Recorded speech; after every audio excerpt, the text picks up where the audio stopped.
স্বাগতম বন্ধুরা পাঁচমিশালি জীবনের আরেকটি ভিডিওতে। আজকে অনেক দিন হলো বাড়িতে একটু কাজ করাচ্ছি, টাইলসের কাজ। তাই রান্না বান্নার কোনো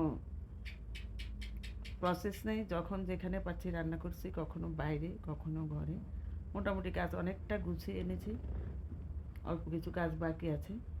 তো এই বাজার করারও সময় পাচ্ছে না আমার হাজব্যান্ড। আমার নিজের যা সবজি আছে তা নিয়ে রান্না করছি আজকে কতদিন ধরে। টমেটো তুলে নিলাম, কুমড়া ফুল, চেরি টমেটো ছিল, সাথে আমাদের যে দেশি টমেটো ছিল দু একটা নিলাম, নেব, বেগুন, বেশ কতগুলি বেগুন আছে। তা দিয়েই আজকে কয়েকদিন যাবৎ বাজার না করে কয়েকদিন যাবৎ নিজের করা সবজি দিয়ে চালিয়ে নিচ্ছি। এই সবজি করলেই একটা সুবিধা, কখনো বাজার না হলেও নিজের সবজি দিয়ে সারা যায়, চলে যায় আমার। যারাই করে তাদের আর বাজারের অপেক্ষা করতে হয় না। আমার তো আজকে কয়েকদিন যাবৎ বাজারে যাওয়ার সময় পাচ্ছে না। বাসার সামনে মাছ নিয়ে আসে, তার কাছে যা থাকে তা দিয়ে সারছি আজকে কয়েকদিন খাবার দাবার। কখনো কখনো ভালো মাছ আনে না, কখনো কখনো ছোটো মাছ, চিংড়ি মাছ বা পোনা মাছ। আমি চিংড়ি মাছ এবং কিছু মলা মাছ রেখেছি, সেগুলি দিয়ে আজকে রান্না করব। লাউর ডাঁটা এবং চেরি টমেটো দিয়ে মলা মাছ রান্না করব। আমি সবজিগুলো একে একে তুলে নিচ্ছি। এখন কিছু লাউয়ের ডাঁটা তুলব। এত বিশাল লাউ গাছ, অথচ লাউ তেমন একটা ধরছে না। 3-4টা লাউ হয়েছিল বড়, নিয়ে খেয়েছি, এখন একটা আছে। আর প্রচুর গাছ, ঝোপালো, এত ঝোপালো গাছ, শুধু চারিদিকে ছড়াচ্ছে ডাঁটা মেলে। আমি এখন তা কেটে নিয়ে যাব, নরম কিছু লাউয়ের ডগা কেটে নিয়ে আমার যে হেল্পিং হ্যান্ড তাকে দেব, সে কেটে দিবে। আমি সারাটা দিন এত ব্যস্ত থাকি, সারাটা দিন যে নিজে কাটারও সময় পাই না, অনেক পরিশ্রান্ত সারাদিন থাকি। লাউর ডাঁটাগুলি খুব নরম। আমি চিংড়ি মাছ দিয়ে রান্না করব। তোমরা এইভাবে চিংড়ি মাছ দিয়ে লাউর ডাঁটা খাও কি না লিখে জানাবে। আমার কাছে বেশ ভালো লাগে চিংড়ি মাছ দিয়ে, ডাঁটা দিয়ে, বিশেষ করে ছোট চিংড়ি মাছ, যেগুলি আমাদের দেশি চিংড়ি মাছ, পুকুরের বা বিলের, ওই ওই সব চিংড়ি মাছ দিয়ে লাউর ডাঁটা, কচি লাউর ডাঁটা খেতে খুবই টেস্ট হয়, খুবই ভালো হয়। এখন চলে যাব বাড়িতে। বাড়িতে গিয়ে লাউর ডাঁটাগুলি কেটে দিবে আমার হেল্পিং হ্যান্ড, তাকে নিয়ে আসি। আমার সাথে যে কিছু সবজি তুলো, তুমি চলো, সে আমাকে সাহায্য করছে। যাই নিলাম সবজি আজকে আমার চলে যাবে। খুব নরম, শাকগুলি খাওয়া যায়, লাউ পাতার শাকগুলি তো হেভি টেস্ট। ফ্লোরের মধ্যেই বসে কাটছে, দেখো কি অবস্থা। আমার রান্নাঘরের যত জিনিসপত্র সব নিচে নামানো, এখান থেকে কিছু কিছু নিয়ে কাজ করি। কোথায় যে কি রেখেছি এখন মনেই করতে পারছি না। এটা পারলে তো সেটা পাই না, মশলা এদিক থেকে সেদিক কোথায় চলে গেছে। প্রচুর লেবার বাড়িতে, বিশৃঙ্খল অবস্থা বাড়ির আমার।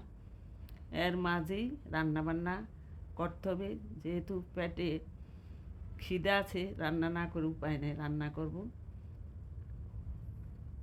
লাউর ডাঁটাটি কেটে দিচ্ছে মহিলা। আমি মলা মাছটা রান্না করব। আমি পেঁয়াজ, মরিচ আর হলুদ দিয়ে মেখে, একবারে তেল দিয়ে মেখে বসিয়ে দিলাম। মলা মাছটা কিছু হয়ে আসলে দিয়ে দিব চেরি টমেটো উপর দিয়ে, সামান্য একটু জল দিয়ে ঢেকে রান্না করব এবং কয়েকটা কাঁচামরিচ দিয়ে দিব। এভাবে মলা মাছ রান্না করে তোমরা খেয়ে দেখো, অবশ্যই তোমরা খাও। তবে আমি কিভাবে রান্না করছি, আমার রান্নাটা হলো কি না লিখে জানে। আমি এভাবে রান্না করব, একটু ঝোল ঝোল রাখবো না, সামান্য একটু মাখো মাখো ভাব, সামান্য একটু গায়ে ঝোল থাকবে। আবারও ঢেকে দেবো সামান্য একটু জল দিয়ে, ঢেকে দিয়ে নামিয়ে ফেলবো। আজকে ধনিয়া পাতাও তুলে আনি নেই, কারণ ভালোই লাগতেছে না, পরিশ্রান্ত এত আমি আজকে। হয়ে গেল মলা মাছ, নামিয়ে ফেলবো। এবার বসাবো লাউয়ের ডাঁটা দিয়ে, চিংড়ি মাছ দিয়ে।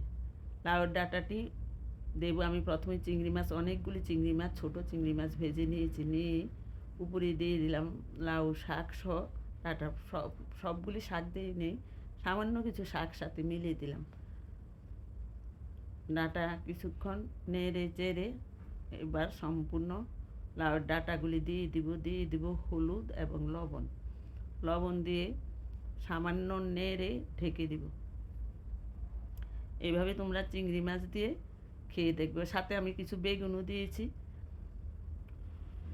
এবং আলু পাতলা করে কেটে আমি এটা আলুটাকে কষলিয়ে নিয়েছি। এই রান্নাটা আমার বাবার বাড়িতে আমার মা ঠাকুমারা করতো এইভাবে, লাউ ডাঁটা দিয়ে চিংড়ি মাছ দিয়ে আলু সিদ্ধ করে আলু কষলিয়ে দিয়ে, আলুটা আস্তে আস্তে না, আলুটা কষলিয়ে দেওয়ার কারণ হলো লাউয়ের ডাঁটা ঝোল রান্না করলে হয় পাতলা, কিন্তু যখন আলুটা সিদ্ধ করে আলগাভাবে কষলিয়ে দিবে তখন লাউয়ের ঝোলটা হবে মাখো মাখো, খুবই ভালো হয়। এইভাবে রান্না করে খেয়ে দেখতে পারো তোমরা। কিছুক্ষণ নেড়ে দিয়ে দেবো আলু কষলিয়ে নেব, এবার কষলিয়ে উপরে উঠিয়ে দেব এবং দিয়ে দিব জিরা। এই যে আলুটা আমি পাতলা পাতলা করে কেটে নিয়েছি, নিয়ে কষলিয়ে ভেঙে দিয়ে লাউ ডাঁটার উপর উঠিয়ে দেবো এবং সাথে দিয়ে দিব 2 চামচের মতো জিরার গুঁড়া দিয়ে একটু নেড়ে চেড়ে জল দিয়ে ঢেকে দেবো এবং সর্বশেষ দিয়ে দেবো ফোড়নে দেব তেজপাতা, কালো জিরা, শুকনা মরিচ। কোনো পেঁয়াজ, রসুন, আদা, ধনিয়া কিছুই লাগে না। এভাবে তোমরা চিংড়ি মাছ দিয়ে লাউয়ের ডাঁটার সবজি রান্না করে খেতে পারো, খুবই ভালো হয়। তোমরা অন্তত একবার খেয়ে দেখো। এবং তাজা লাউয়ের ডাঁটা দিয়ে দিলাম, জল দিয়ে এবার ঢেকে দিব কিছুক্ষণের জন্য। ঢেকে দিয়ে পাশেই আমি ফোড়ন রেডি করব। ফোড়নের জন্য নিয়েছি শুকনা মরিচ, তেজপাতা এবং কালো জিরা দিয়ে নেড়ে চেড়ে নামিয়ে ফেলবো। হয়ে গেল আমার লাউয়ের ডাঁটার সবজি। কেমন লাগলো আজকের ভিডিওটি কমেন্ট বক্সে লিখবে। আর এইভাবে তোমরা রান্না করে অন্তত একবার খেয়ে দেখবে, খুবই টেস্ট হয়। আর যেই গরম পড়েছে, গরমের দিনে এই ধরনের সবজি খেতে দারুণ হয়। আর সাধারণত আমি বিশেষভাবে সবজি রেসিপি শেয়ার করি, মাংস ততটা করি না এবং তেল জাতীয় করি না। আবারও আসবো তোমাদের মাঝে নতুন ভিডিও নিয়ে। ততক্ষণ পর্যন্ত ভালো থাকবে, সুস্থ থাকবে, নিরাপদে থাকবে। বাই।